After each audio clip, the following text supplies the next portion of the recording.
Quando eu era criança, da nossa fazenda para o povoado mais próximo, existiam 2 caminhos. Um curto de 5 quilômetros e um outro mais longo de 7 quilômetros. O curioso é que nunca pegávamos o caminho curto, fosse no lombo de um animal ou caminhando. Ao perguntar ao papai o porquê, ele respondeu que desde o falecimento de um senhor chamado Luizão, dono de uma chácara no meio do caminho curto, achava melhor pegar o mais longo.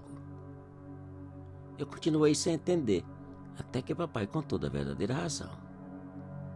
Segundo ele, quem passasse em frente à tapera de Luizão e ouvisse uma voz chamando, o melhor que podia fazer era não olhar para trás, não responder, era não dar atenção e seguir caminhando. Caso alguém respondesse ou parasse para ver quem chamava, dizem que a situação piorava e a pessoa era escorraçada de uma maneira apavorante.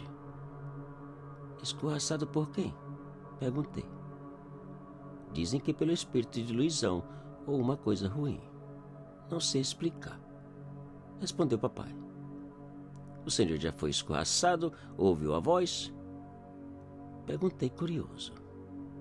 Eu ouvi a voz, mas não tive coragem de olhar ou responder. O tempo passou e até os meus 18 anos, sempre que fui ao povoado, eu lembrava das histórias e acabava pegando o caminho mais longo e mais longe da tapera de Luizão. Porém, numa outra viagem de mandados, eu resolvi conhecer a tapera e peguei o caminho curto só para ver o que acontecia. Pouco tempo depois, eu avistei a tapera de Luizão e meu coração começou a acelerar, pensando nos ruídos e na voz. E o medo foi apertando, e apertando com cada passo que dava. O arrependimento aumentando. Tarde demais. E bem devagar, procurando não fazer ruído, fui aproximando da tapera com o teto caindo, os restos das janelas penduradas, a porta quebrada e escancarada, e um vulto. Meu coração acelerou e meu corpo estremeceu ao ver um vulto bem no escuro da velha porta. Eu pensei em correr, mas não corri. Decidi olhar mais uma vez. Não era uma pessoa. Era apenas a sombra de uma rama de folhas que movia com a brisa. Que alívio! Depois do susto, eu segui para o povoado aliviado por não ter visto ou ouvido Luizão. E as horas passaram. Depois de fazer os mandados, peguei o mesmo caminho de volta e quando o sol já entrava, cheguei outra vez nas proximidades da tapera. E como antes, comecei a andar devagar, com cuidado para não fazer ruído. Porém, dessa vez, não foi nada como o da ida. Poucos metros da tapera, eu comecei a ouvir o barulho de machadadas, como se alguém estivesse cortando lenha. E naquele instante, a temperatura baixou e o frio atacou. Um frio tão estranho como nunca havia sentido em minha vida. Meu coração palpitava, meu corpo arrepiava de um jeito que começava nas pernas, subia até a cabeça e terminava em calafrios, um atrás do outro. Enquanto isso, o barulho do machado continuava cada vez mais alto. Ao chegar frente à tapera, as machadadas pararam e os arrepios e os calafrios aumentaram, mais fortes e mais seguidos. E foi então que eu vi os passos. Luizão, ou sabe lá o quê, caminhava da casa em minha direção. Eu tive vontade de olhar, mas o medo não permitiu. Segui caminhando. Os passos continuaram. Apressaram e chegaram bem às minhas costas. Eu podia sentir sua presença e até ouvir sua respiração. Eu continuei caminhando, tremendo, apavorado, rezando e sem coragem de olhar para o dono dos passos que me seguia. Ao terminar de passar pela tapera, os passos pararam e eu ouvi a voz. Ei! Eu quase caí duro. O medo explodiu e disparei na carreira, chorando e gritando que nem um louco, até chegar em casa. Daquele dia em diante, nunca mais tive coragem de passar pelo caminho curto. Em 1990, os meus pais compraram uma fazenda lá no Nordeste. 2 anos depois eu nasci, e desde que comecei a entender as coisas, a nossa fazenda sempre foi assim. Tão logo o sol entrava, todas as janelas e portas eram fechadas e trancadas. Ninguém, por nenhuma razão, era permitido sair. Até os cachorros eram mantidos no interior da casa. 1 ou 2 vezes por semana, quando tudo escurecia, o tormento começava. Um grito aterrorizante de mulher, bem distante. A mamãe corria para o quarto, pegava 3 velas e, depois de colocá-las num prato e acender cada uma delas, ajoelhava e começava a rezar bem baixinho. O papai pegava a espingarda pendurada na parede da sala, apagava a lamparina que ficava sobre a mesa, puxava uma cadeira para perto da porta principal e ali ficava esperando em silêncio com o dedo no gatilho. Eu ficava sempre ao lado da mamãe, ajoelhado e olhando para as velas, repetindo um Pai Nosso, morrendo de medo. Poucos minutos depois, a mulher gritava pela segunda vez, mais próxima do terreiro. Os 2 cachorros colocavam os rabos entre as pernas e corriam grunhindo para debaixo da mesa da cozinha. Aquele era o sinal que o terror estava chegando.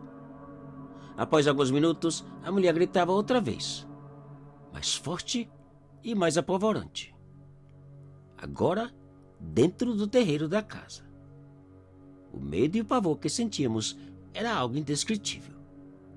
Enquanto a mamãe rezava com mais fervor, eu tremia de tal maneira que não conseguia mais rezar. Só dizia Pai Nosso, Pai Nosso. Depois daquele grito, nós já sabíamos o que vinha em seguida. Os passos. As passadas mais horríveis que já ouvi na minha vida. Um arrastão bem lento, seguido de uma pisada bem firme. Cada vez mais próximas da porta. Depois de umas 4 ou 5 passadas, a mulher chegava. Batia bem suave na porta e ali ficava chorando e pedindo que a deixasse entrar. Ninguém respondia. Ninguém dizia nada. Depois de um longo tempo batendo, chorando e implorando no pé da porta, a mulher saía e, quando já parecia fora do terreiro, ela começava a gritar os últimos e mais assustadores gritos da noite. Logo em seguida, o silêncio voltava.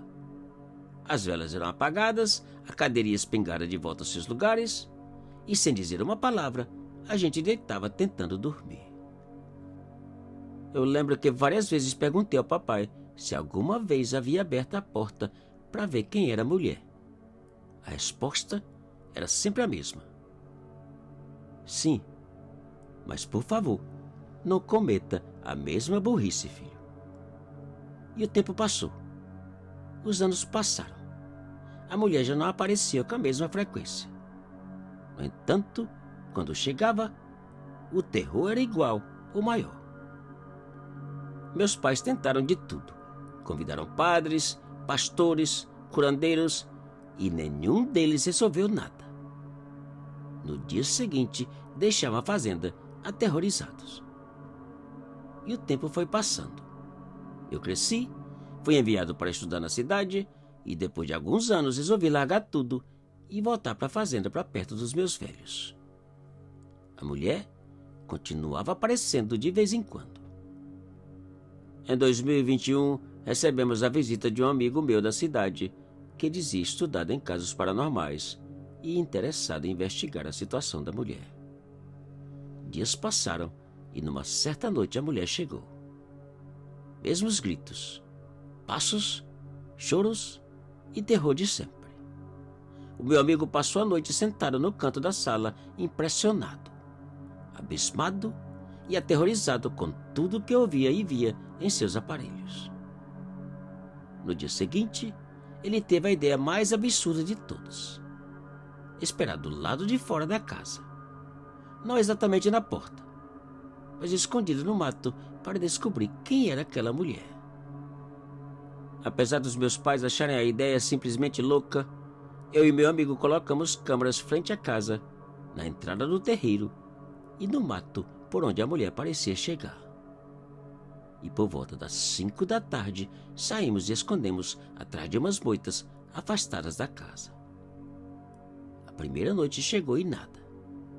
A segunda e terceira, iguais. Nada da mulher. Na quarta noite, enquanto meu amigo olhava através de sua câmara noturna, ouvimos o primeiro grito. Meu coração começou a palpitar como nunca. Veja isso, murmurou meu amigo apontando para uma pequena bola de nuvem ou fumaça branca na tela da câmara. O que é isso? Perguntou meu amigo.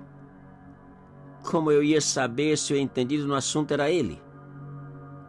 E pouco a pouco a bola branca começou a mover em nossa direção. Eu tive vontade de desistir daquela investigação e correr para minha casa.